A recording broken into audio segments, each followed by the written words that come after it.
Hey everybody, welcome back to another review video. Today I'm going to be talking about whether or not you should play Blade XLord. So Blade XLord is a mobile RPG from producer Applibot. The game boasts an impressive staff, including people that have worked on Final Fantasy Brave Exvius, Last Claudia, and even Final Fantasy VII. It also features a fully 3D graphics, some really tremendous art, awesome music, and an action combat system. The game is certainly impressive to look at. So we're going to look in this video at the different features in the game. We'll talk about combat, the story, gacha elements, and the daily play of the game. And at the very end, I will recommend whether or not you should actually play Blade XLord. So let's get into it. ライド、しっかりしろ。これって。奴の仕業だ。今ここで仕留めなければ王国は滅びる。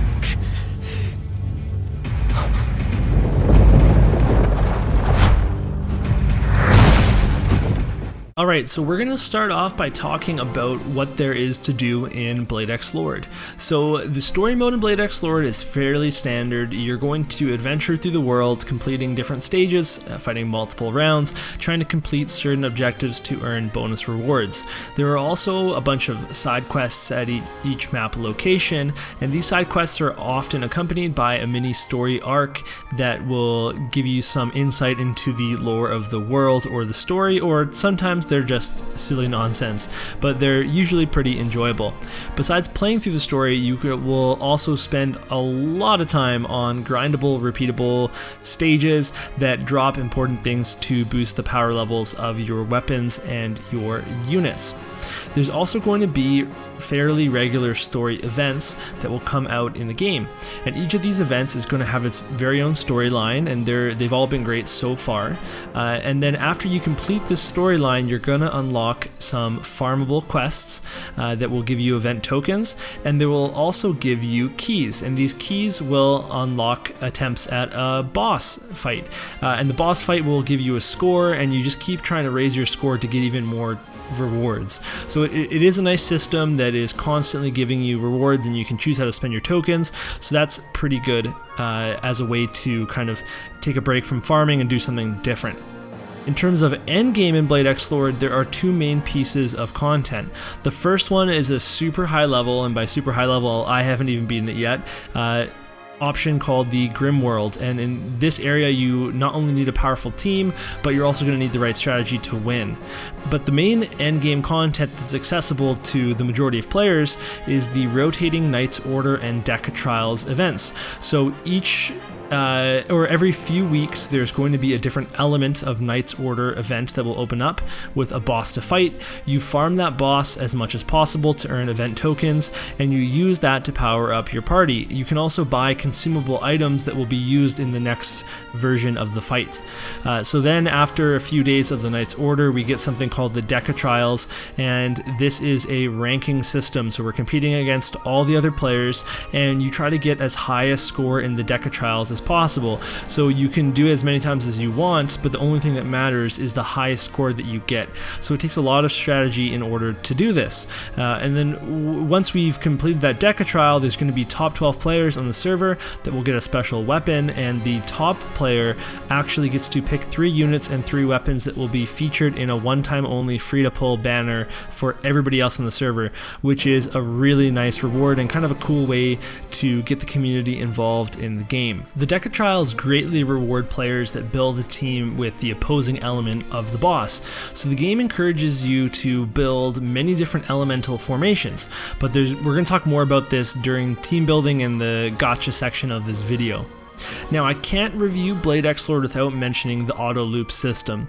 As I mentioned earlier, Blade XLord really wants you to grind resources to power up your team. They ask you to do this through auto loop stages.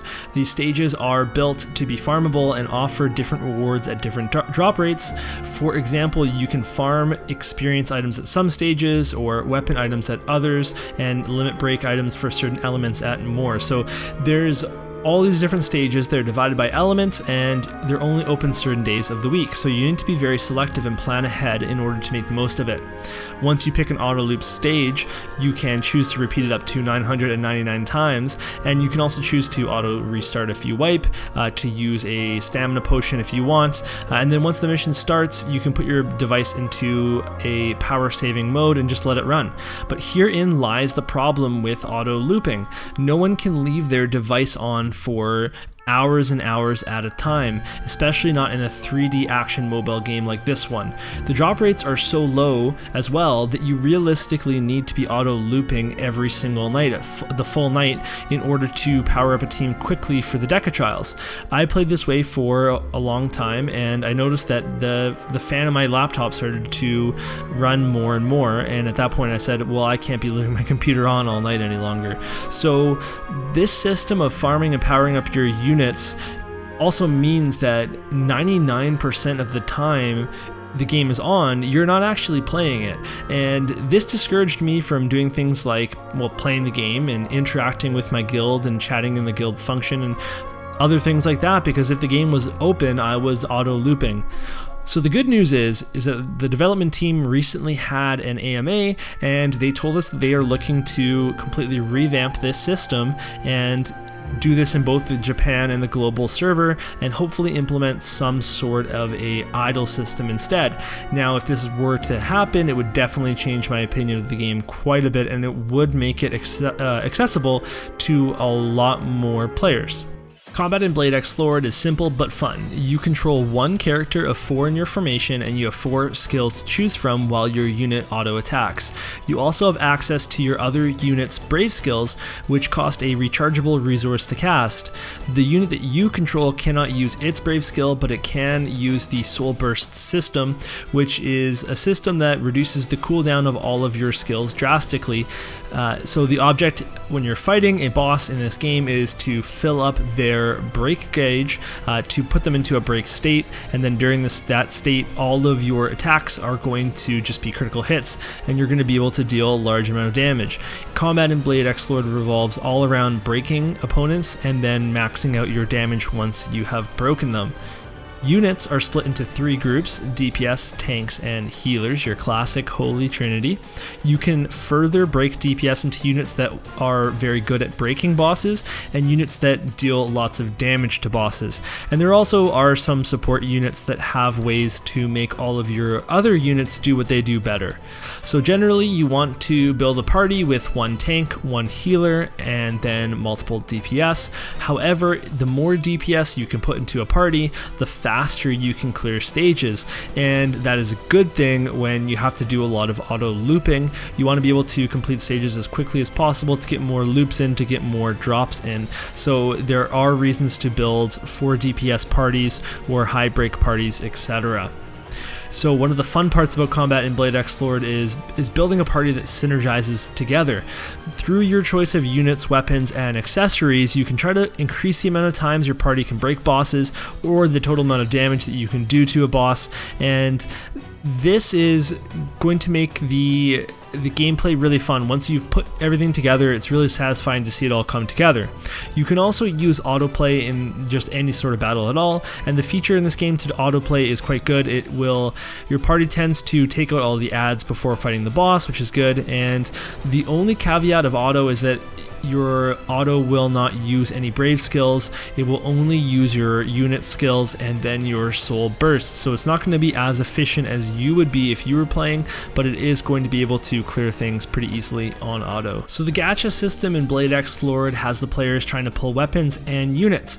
Both of these are actually in the same pool, which can be frustrating at times, especially since the units are the top SSR rarity, and that makes units hard to pull. There's no units that aren't SSR rarity. So it's incredibly hard to pull an SSR, and a lot of times it will be one of the many weapons in the game, and that can be really difficult if you just need another unit or even just one final unit to round out a certain element of team.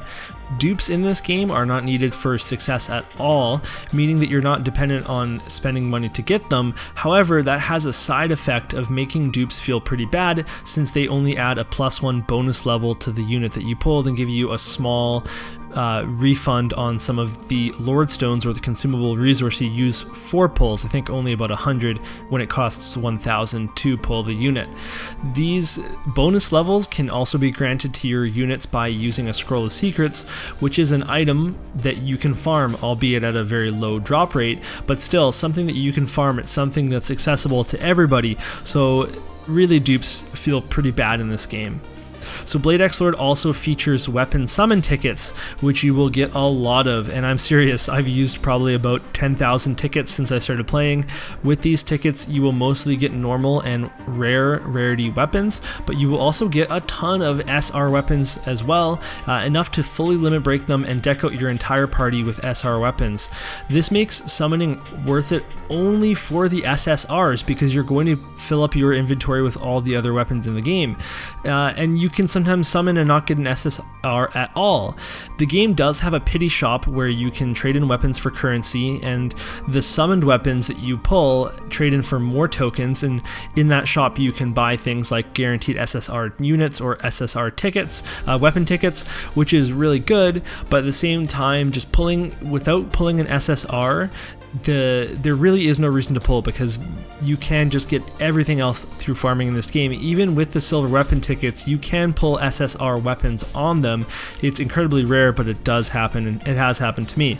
So I didn't end up spending any money in Blade XLord, but the bundles seemed pretty decent. The overall prices of just straight up buying the premium currency did not, however.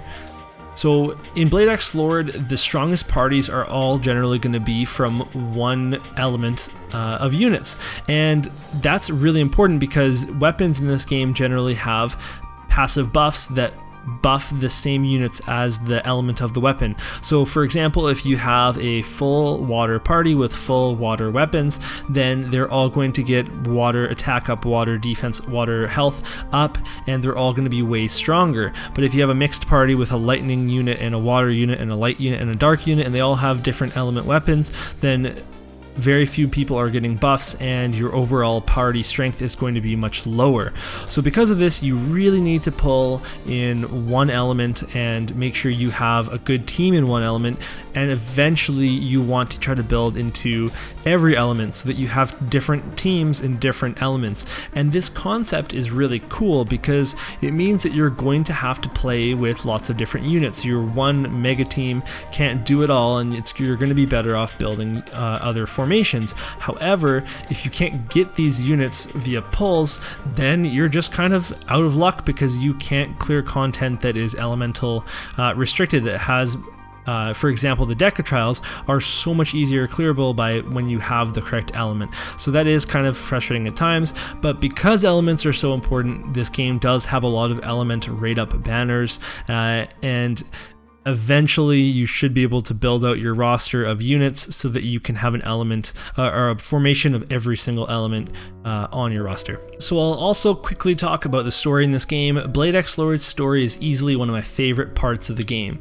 There is a lot of it to complete, and it features multiple Japanese voiced cutscenes. Otherwise, most of the story is delivered through scrolling text with no voice acting. In the most recent story event, the developers did mix in a lot more cinematics using the 3D engine for the game, and it looked fantastic. The story in Blade XLord follows Ride and Meryl, two knights that quickly find themselves trying to avenge a fallen captain and save the world from an impending threat. As you journey through the world, you meet many different characters and face many different challenges. Ride is your classic anime hero, so despite being kind of foolish and a little headstrong, he eventually wins everybody over through his honesty and his compassion. He's a real Naruto, if you know what I mean. So as you play through Blade XLord, you will also raise your character's bond percentage, which unlocks quests that power up your brave skills, and these quests are mostly story-based, and only 2 of them in each character's arc actually have boss fights. So these really go into the lore of the game and the lore of the characters, and I think between the story, the events, the brave quests, Blade XLord really tells a lot of story, and it gets me excited to play more and acquire more characters. So I really do think they do an excellent job on the story front. It's nothing too original, but it's all entertaining, and there's just so much of it, which is something I rate really highly in games. Alright, it's time to wrap up this video and give you my verdict. Overall, I think that there's a lot going right for Blade XLord. The story and the events are very fun, and I do enjoy building my units and upgrading my weapons. However, the farming system is just too far gone to be played long term. I would recommend Blade XLord as a game to play through for the story and nothing more. However, once a major update comes that fixes this auto looping system, then I think that this game, depending on how that system is implemented, is going to be amazing, and I would be back in a heartbeat at that point. This is definitely a game to keep on your radar, and I would recommend you play out the story and get that all sorted out so that if the game does patch, then you're ready to go and play it when it's fixed. So if you have any questions about this game, or maybe you're also a Blade XLord player and you have some thoughts of your own, then please comment below and we can get to chatting. Thank you so much for watching, and we'll see you next time. Thank you so much for watching this video. You can show your support with a like and subscribe, and by checking out my Patreon at patreon.com/MysidiaGaming. Until next time, keep it real, Mysidians.